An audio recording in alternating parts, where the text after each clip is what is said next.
کلا ہرگز نہیں، اذا دکت الارض دکا دکا، جب زمین کو ٹکڑے ٹکڑے کیا جائے گا، دکن دکا آگے اس کی یہ تاکید ہے، خوب ٹکڑے کیا جانا.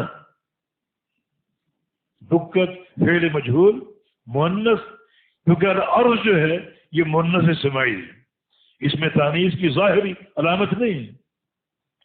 تانیث کی ظاہری علامت تائے تانیث ہے، یہ اس سے خالی ہے. تو اس قسم کے الفاظ جو ہیں وہ مؤنث کہلاتے ہیں سماعی، یعنی عربوں کے سماع پر یہ موقوف ہے. اہل عرب نے قاعدے کے بغیر ان کو مؤنث بیان کیا ہے، ہم نے اس کو مان لیا کیونکہ ہم عجمی ہیں، وہ عربی ہیں، تو ان کی زبان اور ان کے جو بھی اس قسم کے امور ہوں گے ہمارے لیے قابل قبول ہوں گے. تو دکن دکا مصدر ہے، اور مصدر بھی 2 دفعہ، شدید تاکید ہے. اس کی صورت یہ کہ اللہ تعالیٰ زمین کو اور پہاڑوں کو اٹھائے گا اور آپس میں ٹکرا دے گا. پہاڑ زمین سے ٹکرا دیے جائیں گے اور پھر یہ پہاڑ بھی اور زمین بھی ٹکڑے ٹکڑے ہو جائیں گے اور معاملہ بالکل برابر ہو جائے گا. کوئی نشیب و فراز نہیں ہوگا اور اللہ پہاڑوں کو اور زمینوں کو آپس میں ٹکرا کر ریزہ ریزہ کر دے گا. اور یہ قیامت کا وقوع ہے، قیامت کا چہرہ کتنا ہولناک. وجاء ربک، اور آئے گا تیرا رب، اور آئے گا تیرا رب.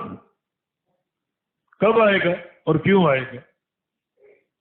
2 چیزیں. کب آئے گا؟ بعد شفاعت الرسول صلی اللہ علیہ وسلم، اللہ کے پیارے پیغمبر شفاعت کریں گے. یہ شفاعت کبریٰ کہلاتی، جو صرف اللہ کے رسول محمد صلی اللہ علیہ وسلم کریں گے. شفاعت کبریٰ، آپ کی شفاعت سے اللہ تعالیٰ بندوں کے حساب و کتاب کے لیے آئے گا اور حساب و کتاب شروع ہوگا. جب تک آپ شفاعت نہیں کریں گے حساب و کتاب شروع نہیں ہوگا. اور پوری خلق اولین و آخرین میدان محشر میں جمع ہے اور ایک ابہام کی کیفیت طاری ہے، انتہائی خوف و ہراس، گھبراہٹ. دنیا ماری ماری پھر رہی ہے، انبیاء کی طرف جا رہی ہے. اللہ تعالیٰ سے شفاعت کیجیے، حساب و کتاب شروع ہو جائے. ابہام تو ختم ہو. یہاں 5 اولو العزم انبیاء کا ذکر ہے، نوح علیہ السلام، ابراہیم علیہ السلام، موسیٰ علیہ السلام، عیسیٰ علیہ السلام اور محمد رسول اللہ. چاروں نبی انکار کر دیں گے، ان ربنا قد غضب یوم غضبا، ہمارا رب آج غصے میں ہے. ایسا غصہ اس کو کبھی نہیں آیا اور نہ آج کے بعد آئے گا. ہم سامنا نہیں کر سکتے، نہیں جا سکتے، یہ کام ہمارا ہے ہی نہیں.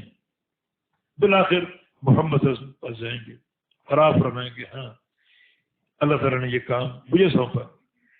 تو آپ جائیں گے، لیکن خوف کا عالم یہ ہوگا کہ ایک طویل سجدہ ہو، پھر سجدہ ہوگا، پھر اللہ فرمائے گا ارفع راسک قل تسمع واشفع تشفع، اپنا سر اٹھا دو، بات کرو، آپ کی بات سنی جائے گی، اور شفاعت کرو، آپ کی شفاعت قبول کی جائے گی. تب آپ شفاعت کریں گے اور اللہ شفاعت قبول کر کے اب آئے گا. اللہ اکبر، یہ اللہ کا آنا کتنا یہ حیبت ناک مقام ہے. کب آئے گا؟ شفاعت کے بعد. کیوں آئے گا؟ ہمارا حساب لینے کے لیے.